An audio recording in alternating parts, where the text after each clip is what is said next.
And we'd like to invite or welcome everyone who is here attending this speaker series here in March. My name is Jaden Miner. I am the social media intern with IDA Utah. Just as a reminder, we are recording, so it is okay to go ahead and change your name, turn your camera off if you so desire. And we also encourage you to stay muted at all times, and this is a reminder to go ahead and mute as well. Yeah, we'll also be waiting on questions until the end of the presentation. I'll have about 15 minutes to do that. If you would like to go ahead and post your questions in the chat throughout the presentation, that's certainly appropriate, and we'll be able to have a record of those when we go back for questions at the end. So the International Dark Sky Association, or IDA, our goal is to preserve and protect the nighttime environment under heritage of dark skies through environmentally responsible outdoor lighting.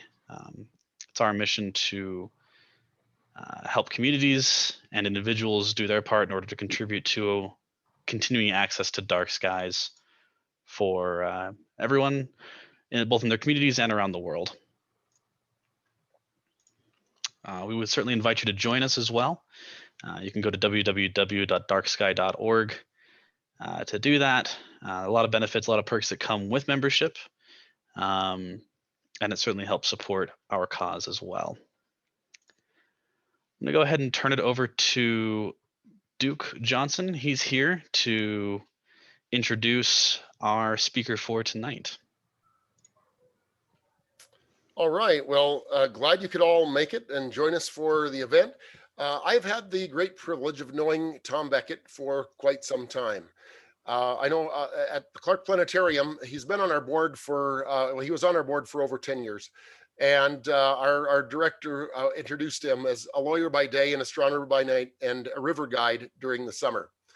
His undergraduate degree is from Brown University, and he has a law and business graduate degrees from NYU. He also has a mediator certificate from Harvard Law School. He's been a partner at Parsons, Bailey, and Latimer for 30 years. And of course, was our former board chair for 6 years. He works part-time as a guide for Holiday River expeditions on their stargazing river trips, which have become very, very popular. And he's always been a proponent of getting people out to see the dark skies, because as those of us in the business know, when people get out, they don't realize what they're seeing in a dark sky. They think that something is wrong when they can actually see all those stars. And I've seen Tom do this presentation before, and look forward to it again because it's just wonderful.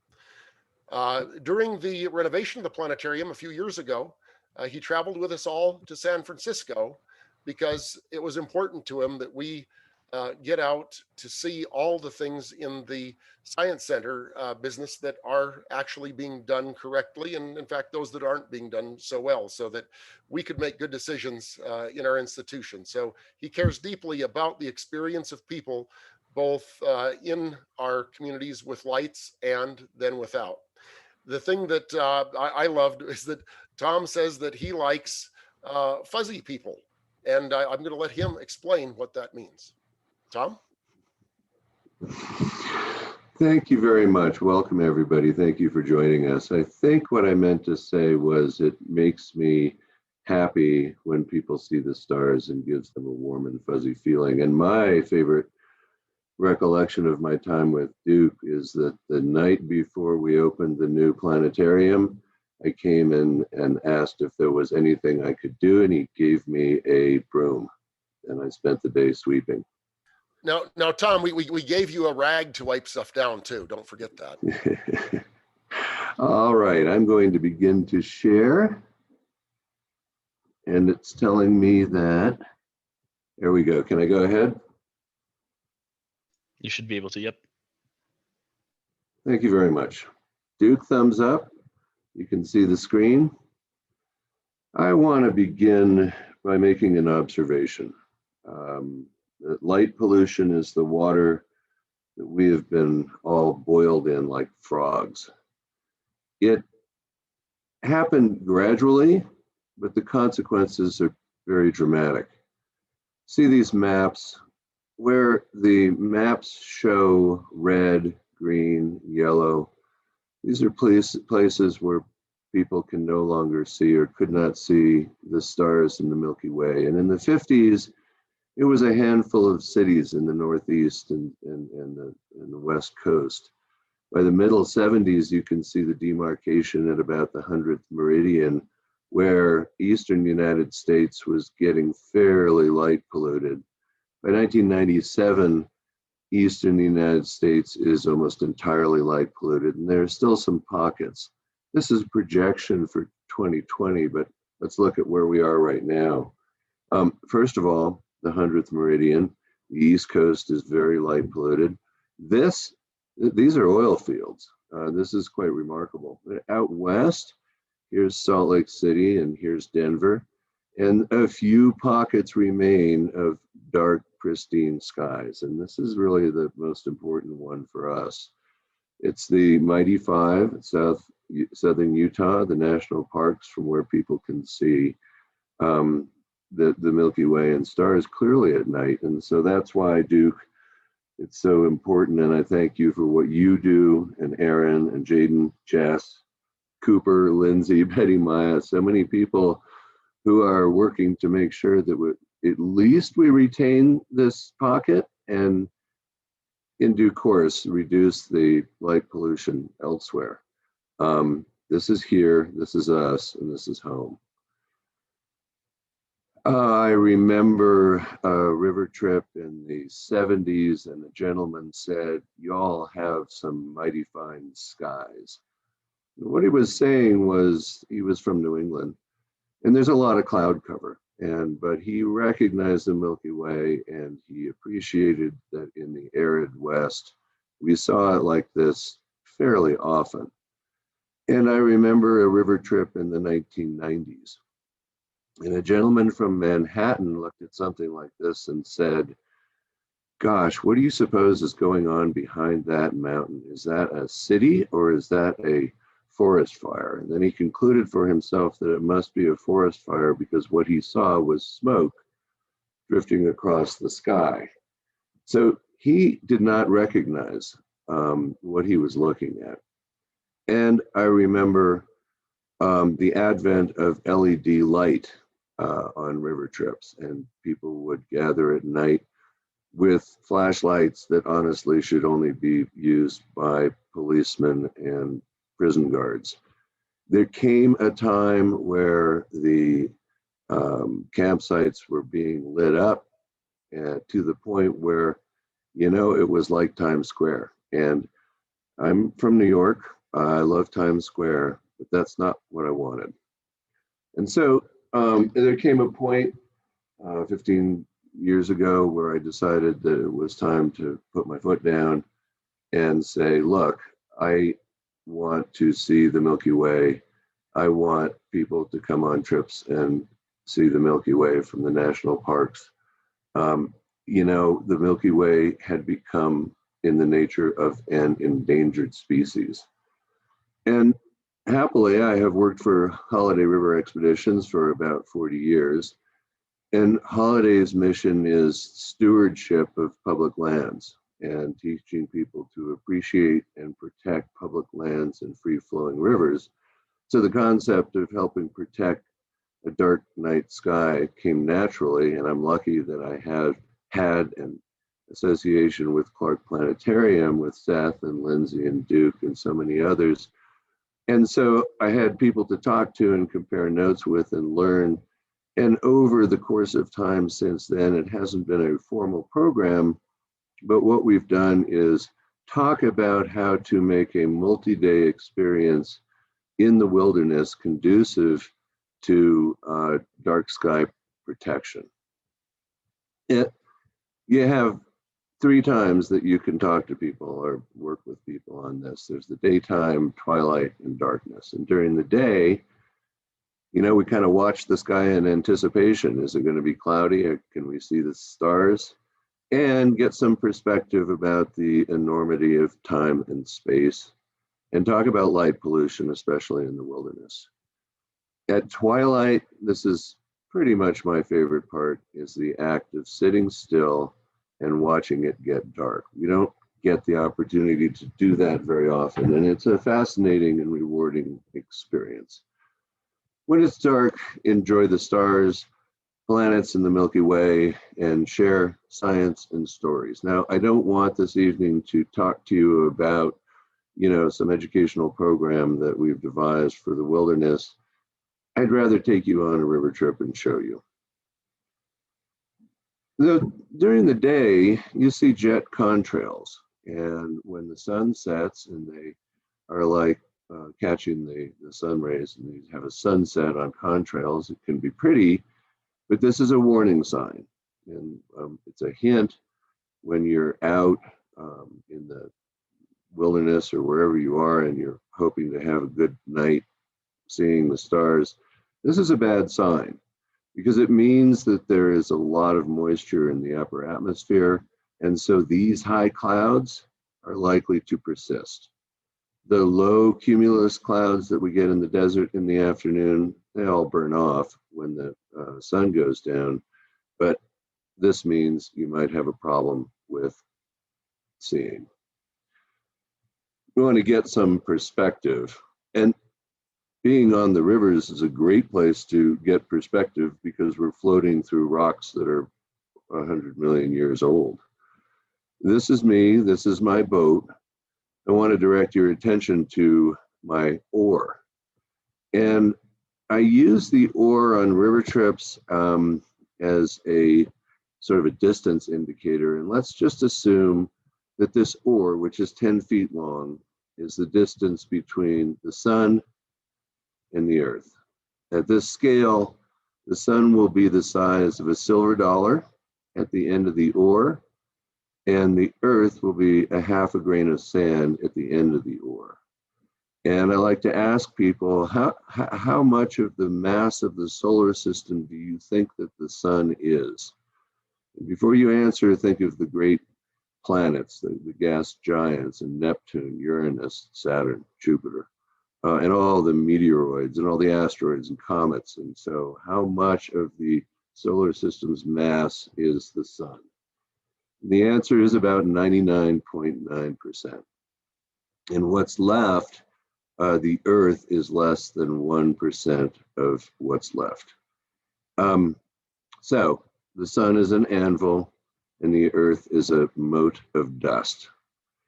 If the sun were the size of a silver dollar at the end of an oar, how big is our nearest star? And so that's Proxima Centauri, and it's about the size of a quarter on this scale. And how many oar lengths is it from us? Well, it's about 400 miles. So using this as a scale between the Earth and the sun, our nearest star is 400 miles away in the size of a quarter. Gives you some perspective on space. Perspective on time, this is one of the river trips that we run. You see the Green River cuts through the Tavaputs Plateau through a canyon called Desolation. And it's about 100 miles from the boat ramp at the put-in to the boat ramp at the takeout.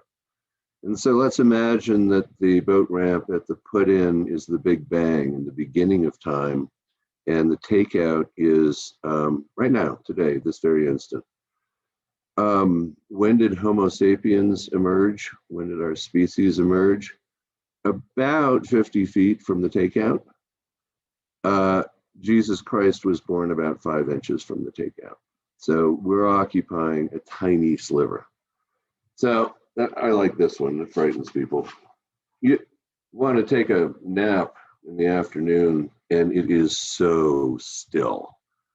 Okay, you may hear the birds in the river, but it is perfectly still from your perspective. But bear in mind, the Earth is rotating at 1,000 miles an hour, and the Earth orbits the sun at 66,000 miles an hour, and the sun orbits the center of the Milky Way galaxy at 486,000 miles an hour. And the Milky Way is falling toward the Andromeda galaxy, our nearest galaxy, at 250,000 miles an hour. So from the perspective of somebody on the Andromeda galaxy, you're screaming through space in your tent at about 800,000 miles an hour. which is 1,000 times the speed of sound. So have a nice nap. Once upon a time, Sun and Moon lived on Earth in a hut. Their friend Flood came to visit. He brought fish, mud, driftwood, and other thoughtful gifts. Flood rose so high in their hut that Sun and Moon had to hop up onto the roof. Then Flood rose above the roof, so Sun and Moon had to leap into the sky. Thereafter, Sun and Moon lived in the sky and had many children, the stars. Sun loves chasing, catching, and eating his children, so the stars flee whenever he appears. Moon plays happily with the stars in the dark while Sun is sleeping, but once a month she turns her face to one side and darkens it in mourning for all her children that her husband has gobbled up. We don't get to see the moon like this except through a telescope. It's to us much smaller, and actually do this. And Duke, I can watch you. I want to see you do this. Hold your hand out at arm's length and your thumb up, and look at your thumbnail. So that's the size of the moon to us in the sky, but it wasn't always that way. The moon formed when something like Mars crashed, a protoplanet crashed into the Earth and set a ring of debris orbiting the Earth, which about 4 billion years ago, and that fairly quickly coalesced into the moon. But this was initially a story that Duke told me.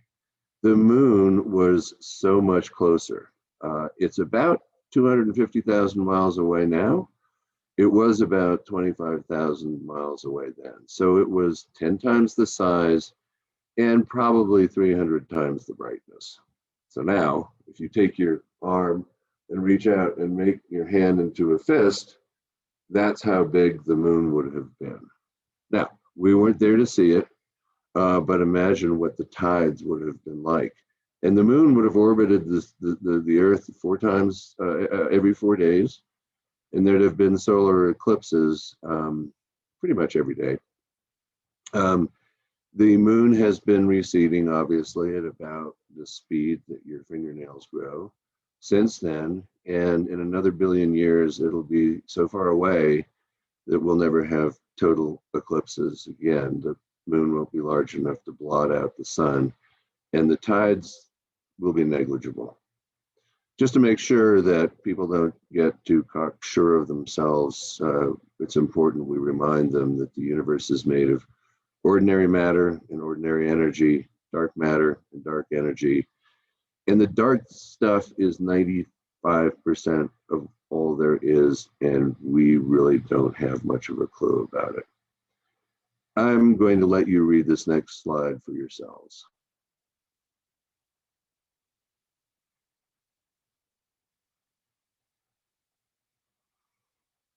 In 1990, Voyager 1 was at the edge of the solar system.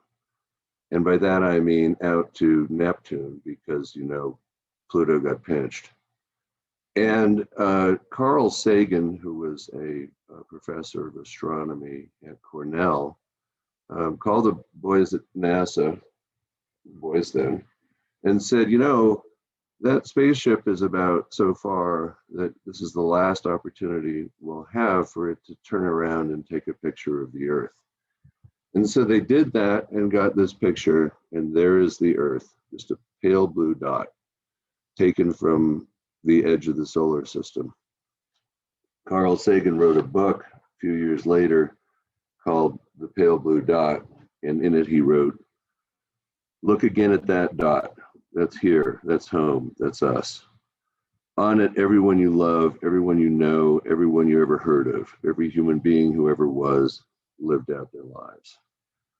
The aggregate of our joy and suffering, thousands of confident religions and economic doctrines, every hunter and forager, every hero and coward, every king and peasant, every young couple in love, every mother and father, hopeful child, inventor and explorer, every teacher of morals, every corrupt politician, Every saint and sister and sinner in the history of our species lived here on a mote of dust suspended in a sunbeam. Oh, this is Apollo 8 taking the first selfie, um, taken from coming around the backside of the moon. So I'm going to stop sharing for a moment because I want to show you something. Bear with me. Okay. You see me? Let's talk about night vision and light pollution. And just as a reminder, primer on night vision. Night vision is humans' ability to see in very dim light. And we all know that cats can see unbelievably well at night. But you know what? It's the same process. We can see just as well as cats can at night.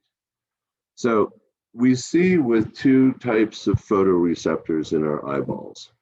We have cones and we have rods. Cones see color and they only see in bright light. They don't operate in dim light. Rods see in black and white and they only operate in dim light. And the way we have evolved so that the rods aren't screaming at us in bright light is that they have a protein called rhodopsin, just coats the eyeballs and coats the rods and acts like the sunglasses that you buy when you walk outside, they turn dark. So this rhodopsin turns dark and opaque whenever there's bright light around. And so it turns transparent when you're looking into dim light. So remember two things. When it gets dark, we're no longer using our cones, so we only see in black and white, and we can see as well as cats do. And secondly, rhodopsin reacts very quickly when exposed to bright light, but regenerates very slowly. So one flash of bright light means you're not going to be able to see with your rods for 15 or 20 minutes. Now, the problem, as I said, was the advent of LED light. And it's a shame because LED light is very efficient. It doesn't waste energy on heat. And so there was a hope for a while that we would have the same amount of light, but for less cost. But what we got was the same cost and a ton more light. So on river trips, it used to be, and it still is, until people are educated, that they wear these LED lights on their heads, and they walk up to you and say, "How are you doing?" And you're like, "Well, I was fine until you just blinded me." And the problem with the white light is that you look at it and it looks a little blue. So it's right on the visual spectrum around blue and green, the very highest intensity of photons. And that is exactly the space where light most efficiently disrupts rhodopsin and turns it opaque. And so one flash of an LED light in your eyes at night, and you can't see for 15 minutes. And so I have become kind of cantankerous, and I'm kind of grumpy, and I let people know I will physically harm them if they use white light at night, because if you have 20 people on a river trip and one uses a white light, it basically means that no one can enjoy the stars.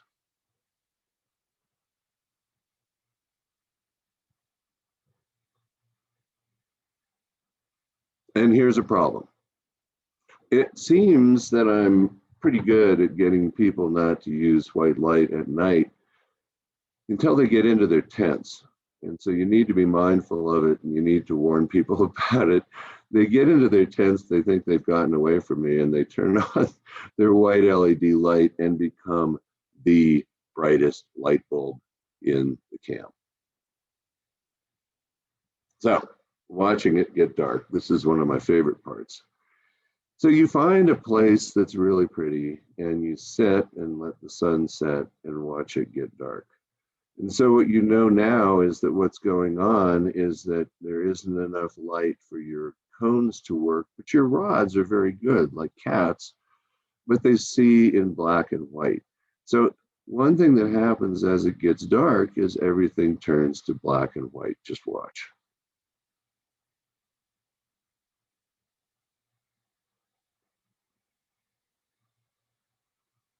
So, this process really takes about a half an hour, but it is pretty dramatic.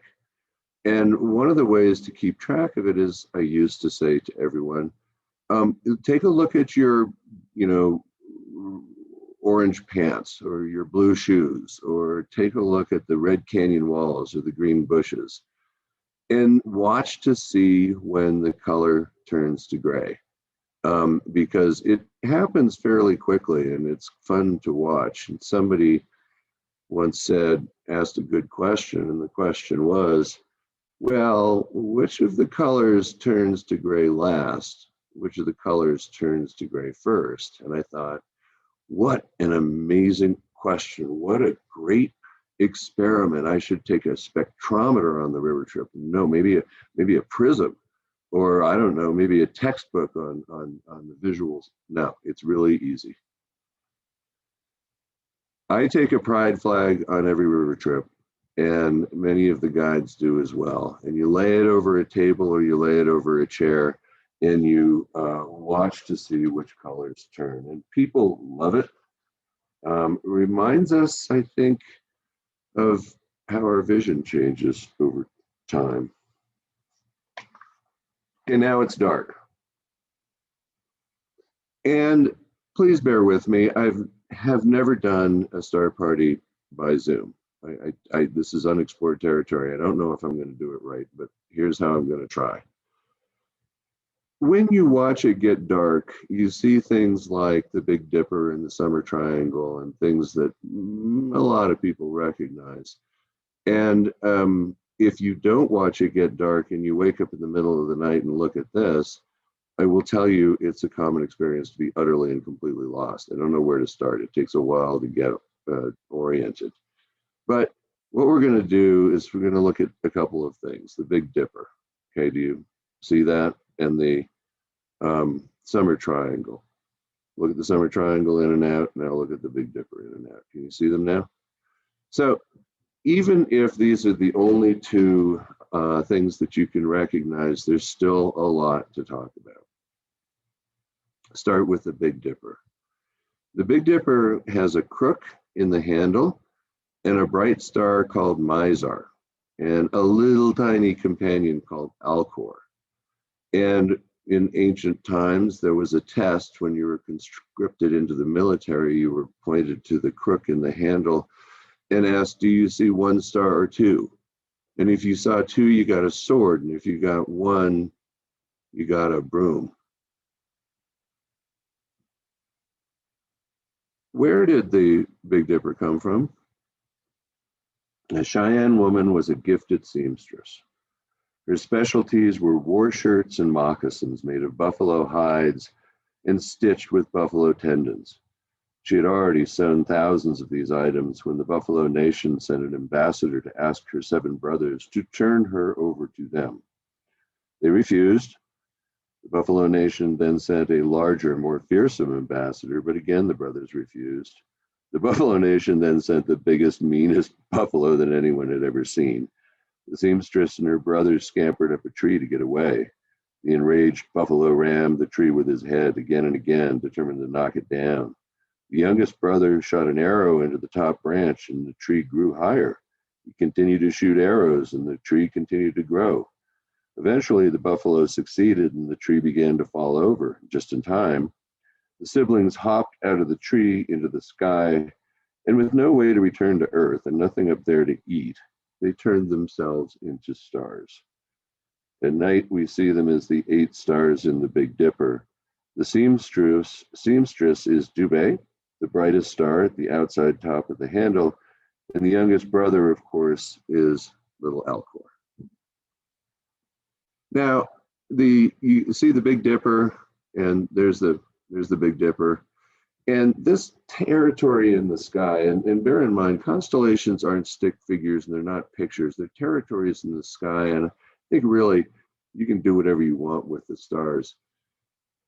This territory is known all over the world as a bear, even in places in the world where they don't have bears. So this concept that this is a bear is ubiquitous, although I think it really looks like a bear. And it's kind of silly that the bear would have such a long tail. The Greco-Roman story goes like this. Zeus, the king of the gods, mated with Callisto, a woodland nymph. She gave birth to a boy named Arctus. In a jealous rage, Zeus's wife Hera, she has a bad rap, that's too bad, she turned Callisto into a bear. She was betting her husband would not mate with a bear, but her husband was Zeus, so like, who knows? Arctus grew up to be a hunter. And one day, he was tracking a bear in the forest. It was his mother. He didn't know that. He drew his bow, but Zeus intervened and turned him also into a bear. Zeus then took the two bears by their tails, swung them around like a hammer throw in the Olympics, and flung them up into the sky, which explains why the bears have such silly long tails. The Asian version is different. The what we call the cup of the Big Dipper is the bear itself. That's the whole bear. And the bear is being pursued by three hunters. And little Alcor is a chickadee who's guiding the hunters toward the bear. There's a First Nations story in North America that's very similar, that this is the bear and these are three hunters, but little Alcor is a pot that one of the hunters has on his shoulder in which to cook the bear. The similarity between the First Nations story and the Asian story leads to some thought that this kind of story of the bear may have come across the Aleutian land bridge with the first human inhabitants of North America tens of thousands of years ago. And the idea that both the Asian First Nations and Greek stories are a bear suggests that this is a very old concept. The idea that this is a bear may be one of the world's oldest human artifacts. This may be one of the oldest things that we all share in common. Let's add the Summer Triangle and the Big Dipper, and I'm going to point out these two stars at the base of the triangle. This is Vega. This is, what's this? I'm blanking on the name. I'll get it in a moment. Deneb. Or Vega. I mean, it says Deneb, Vega, and Altair is the Vega, Deneb, and Altair. And what we're going to do now is draw a line on the outside of the cup to Polaris, our North Star, and then draw a line on the inside of the cup to Thuban. So now you have four stars that you can easily identify, and they form a square, and I'm going to ask you to superimpose a circle on it. You can't see that circle in the sky, but if you can find the four stars, then you can figure out, then you can draw it in your mind or in the sky. And what's the idea here? What's the function? This is Polaris, right? And by the way, with everything changing, with everything, nothing remains the same. At least the North Star never moves, right? Nah. This was our North Star 3,000 years ago, and 13,000 years from now, this will be our North Star. And so the North Star follows a circle around in the sky because the axis of our revolution has a wobble to it. So here's the Earth, and it spins on its axis 365 times a year. But over the course of 26,000 years, the axis itself wobbles around in a circle. And so when you look up at night, you can hardly keep from falling over because this circle is really, really big. To the Summer Triangle. want to focus first on Deneb and Altair and what's special about them. Altair is the nearest bright star to us. It's about 16 light years away. So all of these stars are further away. You could almost reach out and touch this one. It's so close. And Deneb, the other one, is the farthest bright star from us. Now we can quibble. It's not the same in the southern hemisphere. It may not be the same in the winter, but in the northern hemisphere in the summer, you can look up, you can easily find these two and understand that every single one of these stars, not the Milky Way, that's a glow in the background, but all of these foreground stars, these are all between Altair and Deneb. When the light from Altair that we see tonight left that star, Camilla Parker Bowes was announcing her engagement to Prince Charles. That's 16 years ago. When the light from Deneb that we see tonight left Deneb, from our perspective, Socrates was drinking hemlock. So here's an artist's depiction of the Milky Way galaxy. Obviously, we've never had a spaceship out there to take this picture. And this little green, well, it's a pea. And it comes from a demonstration I do on the river where you take a dinner plate and put a pea about 2/3 of the way out from the center. And that's where we live. We live in the center of that pea. And it helps explain why in the summer, the Earth faces this way. And so the Milky Way is brighter. And in the winter, the Earth faces this way. And so the Milky Way is dimmer. There's something else going on here.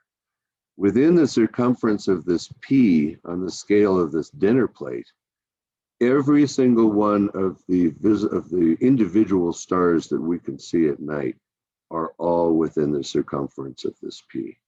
That's as far as we can see individual stars. And so you look at this again and you realize that Altair is nearest to us and Deneb is the outside shell of the pea on the plate. And the zillions and zillions of stars that we can see are just within a pea on a plate in one galaxy. And there are, I don't know, somewhere between 500 billion and 1 trillion galaxies in our universe. And I don't even want to go there. To the Summer Triangle, and now the other two, Vega and Altair. Shortly after the beginning of time, a little boy was orphaned in a remote province of China. Despised by his older brother's wife, he left home and grew up in a cave with an ox, who he named Ox Brother. Because they were always together, the villagers called the boy Cowherd. One evening, Cowherd wondered aloud why the clouds were so beautiful. Ox Brother spoke up, and he explained that they are woven with the rarest silk by Weaver Girl, the youngest of the Heavenly Queen's 7 daughters. The next time Weaver Girl flew down to earth to weave the clouds, Cowherd hid her bird feather cloak so she could not fly back, at least until he could say hello. They courted, they fell in love, they married, and they had twins, and they lived for many, many years very happily. But eventually, the Heavenly Queen sent soldiers to retrieve Weaver Girl. They captured her and flew her up toward heaven. And Cowherd was grief-stricken. "Slaughter and skin me now," Ox Brother instructed him. "Wrap my hide around your shoulders, you'll be able to fly after her." And Cowherd did that, and he had almost caught up with Weaver Girl when the Heavenly Queen used a hairpin to carve a channel for the Silver River to block Cowherd in mid-flight. The star Altair is Cowherd. The two little stars next to him are the twins, and Vega is Weaver Girl. They are forever separated by the Milky Way. However, once a year on the 7th day of the 7th month of the Chinese lunar calendar, all of the magpies on Earth fly up to the heavens to make a dark bridge. You can see right here, a dark bridge across the Silver River so the lovers can meet and be together briefly, which is cause for great celebration.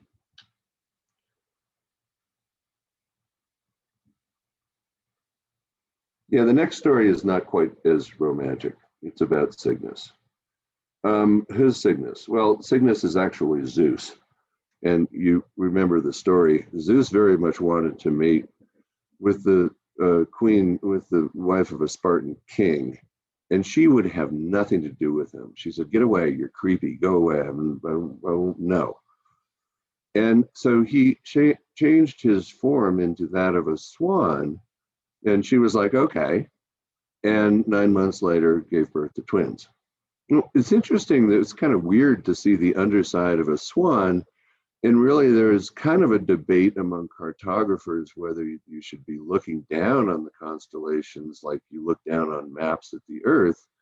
The problem was, if you look down at the constellations, you were putting yourself into a position where only gods can look down. And so typically, you will see these depictions of characters in the constellations as though we're looking up at them. The next story I want to tell is Draco, but I want to point out something. We found the Big Dipper, and we've found the line that points to Polaris, and so you can see the Little Dipper, and we found the line that points to Thuban. And if you can see the Big Dipper and the Little Dipper, then you have to see Draco, because it's the only thing between them. And if you remember that the shape of Draco is like backwards 5, it isn't hard to find that constellation. Here's Draco.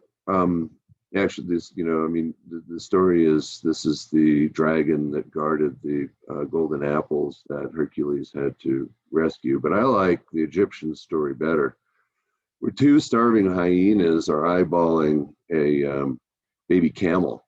And the baby camel is surrounded by 4 mama camels who are protecting him. And if you look down here, you can see the cooking tripod of the nomads who are supposed to be guarding the camels, but they've had too many jars of wine and they've fallen asleep.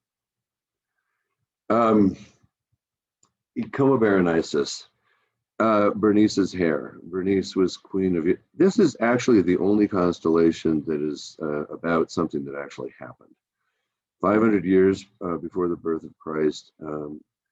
And Bernice was queen of Egypt, and she had beautiful hair, and her husband went off to war, and she prayed to Aphrodite, and she said, "If you can bring my husband back from war safe and sound, I'll cut off all my hair." He came back, she cut off her hair, she put it in the temple of in the temple on an altar, and the next morning the hair was gone. And so Ptolemy, her husband, was really angry, and he said that he was going to chop off everyone's head until somebody fessed up to stealing the hair. And the court astronomer, who actually I could say was probably the court astrologer, said, "Well, wait until this evening. I want to show you something." And he pointed to a little fuzzy patch of stars in the sky and said, "Look, there's Bernice's hair. Aphrodite has put it up in the sky for safekeeping and our adoration." And Ptolemy was really happy, and he had a great feast, and everyone heaved a huge sigh of relief, because what everyone knew and he didn't know was that this fuzzy cluster we call Coma Berenices used to be the tuft at the end of the tail of Leo the lion. And so now in the last 2,000 years, whenever you see a picture of Leo, he's got his tail all balled up like a pig to make room for Coma Berenices. So I'll do this as quickly as I can. This is Greek stories turn some people off. They're sexist and they're racist and they're misogynistic. And to me, I don't know, maybe I'm just making excuses, but it's like, an episode of Real Housewives of Athens. I mean, these people, they're crazy stories. And this one is like a farce worthy of the Marx Brothers. There was a king named Cepheus. He had a queen named Cassiopeia. They had a daughter named Andromeda. These are all constellations. And Cassiopeia was a bit of a loudmouth, and she bragged that Andromeda was more beautiful than any sea nymph. And Delphinus, the messenger, got word of this, and he told Poseidon, who was furious, and sent Cetus, the sea monster, to ravage the shore. So they consulted, Theseus consulted the oracle at Delphi, who spoke gibberish, as they always do, but he understood that he had to sacrifice Andromeda to Cetus.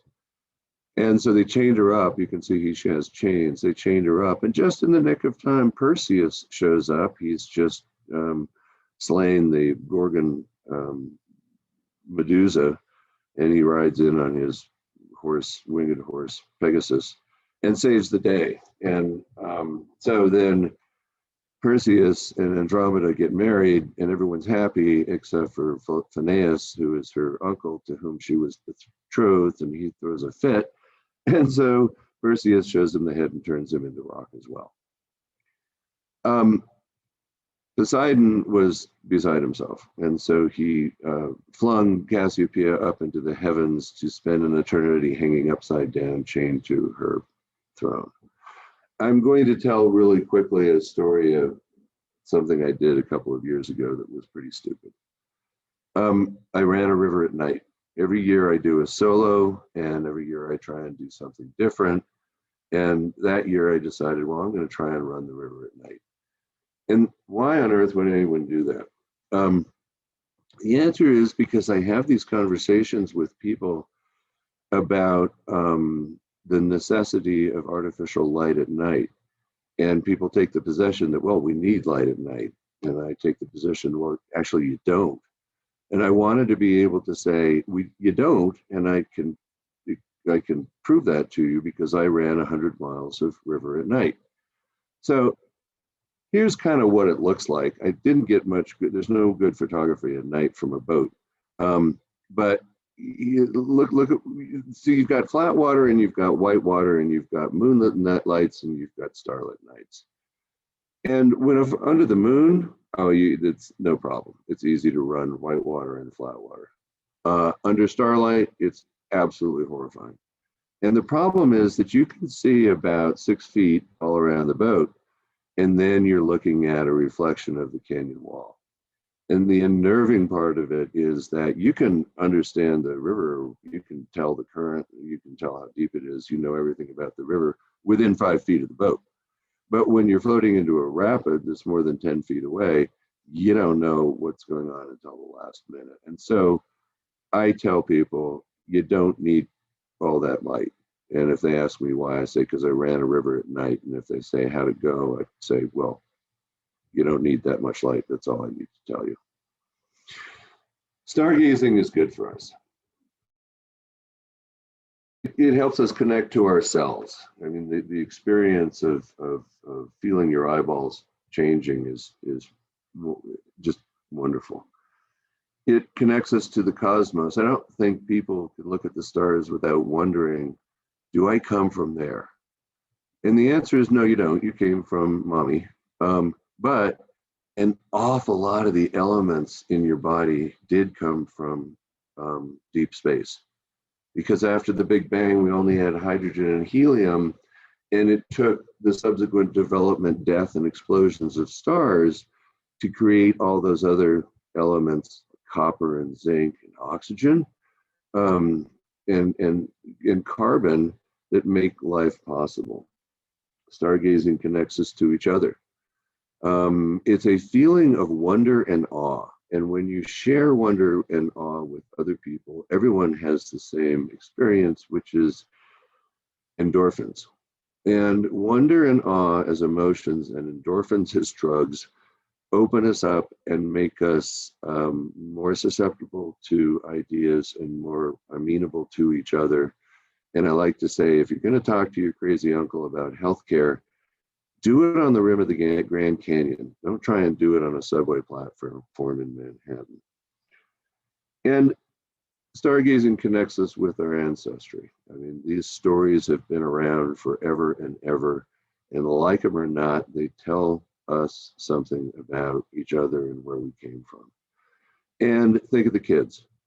Astronomy, like they say at Clark Planetarium, in the deep sky, gives kids wonder and awe, makes them curious, makes them more likely to be scientists, makes them more likely to be discerning citizens and decision makers. And at least with respect to a 14-year-old boy, looking at a night sky may help him understand he's not the center of the universe.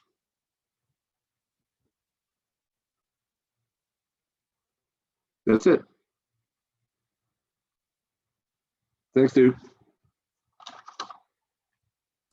Well, Tom, thanks for a great presentation. I know I always love the stories, and especially when you have a chance to talk more about how everything just gets dark and the way that people on your trips perceive it. I think that's just really instructive. And for all those watching, if you haven't had a chance to try that, go outside and with even a few different colors and try that. That's something you can do at home and just have kind of a cool experience with it. But yeah, if that's not enough for you, I think that Tom is soon going to be doing river trips again.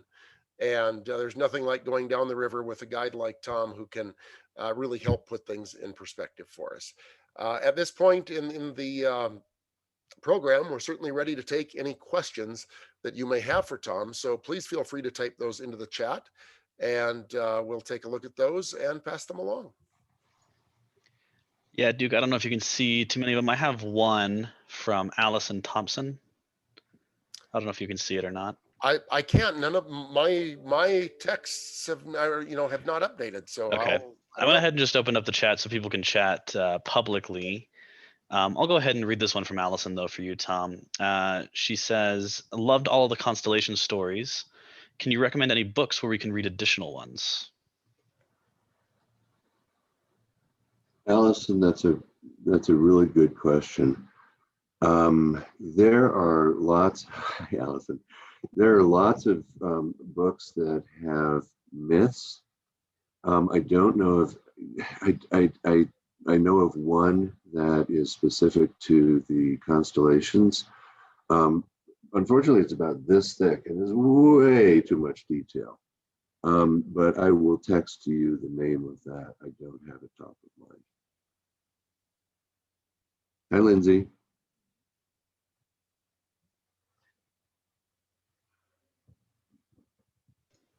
And if anyone would like, you're welcome to also unmute and go ahead and ask a question as well.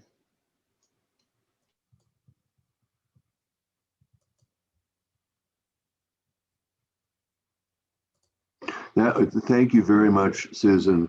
Excellent point. If I were to recommend any book in the world, it would be The Stars by H.A. Rey. He's the author of the Curious George books, and he makes the constellations very accessible. And it's an oral tradition, and so authors in the oral tradition are free to modify them slightly to fit modern times without violating copyright law. And so what I like to do is read about 12 different versions of the same story and then write it down the way I like it.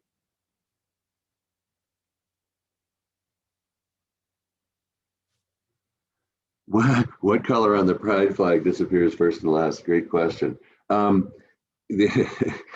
The experiment. The answer probably is green. And the answer, and the fact that it's green is not physics, it's physiology. Our eyeballs have 3 different flavors of cones for seeing color, red, blue, and green. And probably because of foliage, we have more green cones than we do any other color. And so most people say green. I'll share one thing. I had a conversation with a ranger at Petrified Forest, and I was telling him about the pride flag.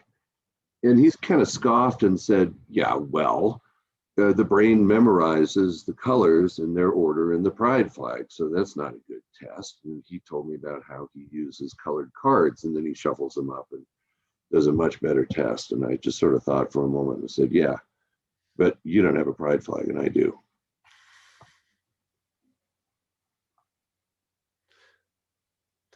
So another question is, do you have an especially memorable moment or story from a river trip at night? I know that you've told us a couple of great ones. So Was that a plant? So one of the 3 rapids that I ran by starlight, which as I described was completely horrifying, was called Snap Canyon. And it's just a big wave. And, you know, my problem was I knew I was in the right spot.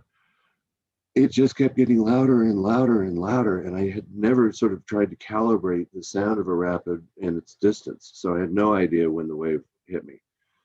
And it hit me pretty hard. And I said, okay, I'm done for the night. And I went over and tied up. And I set my alarm for 3 because the next rapid was one of the biggest in the canyon. And at 3 o'clock, the moon would be overhead. And I overslept and I woke up at 3:15 and I said, but I have to have coffee. And so I pulled out the coffee can and I took the can and I dipped it into the river. And I looked around for my stove and realized that I had poured the stove out with the coffee can. That's where I kept it, was in the coffee can. But I can't go further without my stove, without my coffee. And at that moment, I saw something white darting up the river in the moonlight, and it was my pillow. And now I'm absolutely hysterical. I have to have my coffee and I have to have my pillow. And I almost leapt overboard. And it was one of those experiences where I'm really lucky that I stopped myself, because, you know, every time you find a dead guide with an oar sticking through their head, that story began with a pair of shoelaces that were loose. Okay, because these things just tend to cascade. And the pillow plus the coffee almost cost me my life. I hope that's responsive.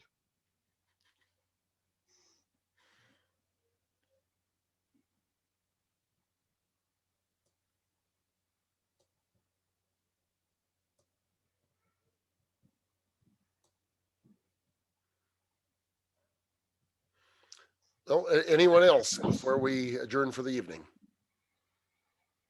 And thank you for those that are posting the great links. If you haven't put chat up, it might be worth looking at them just to make sure that you see some of the resource links that have been posted in chat. So please take a look at those. And Tom, I had a follow-up question in my chat asking, was that on the Desolation trip a few years ago, and have you ever done any other night floats? That was Desolation 2 years ago, and I have never done another night float. I did a little bit of, I had my solo last year was April 9th. And you will recall April 9th a year ago, and the world was coming to an end. And everybody had canceled their trips, and the Park Service had canceled all of their permits. And I called BLM and said, can I still go? And the guy looked at my permit and said, you're going by yourself, you're social distancing. Of course, go. And I went 8 days and never saw another human. And I wanted to make miles one day, and I did float flat water by moonlight, but I don't really want to do that again.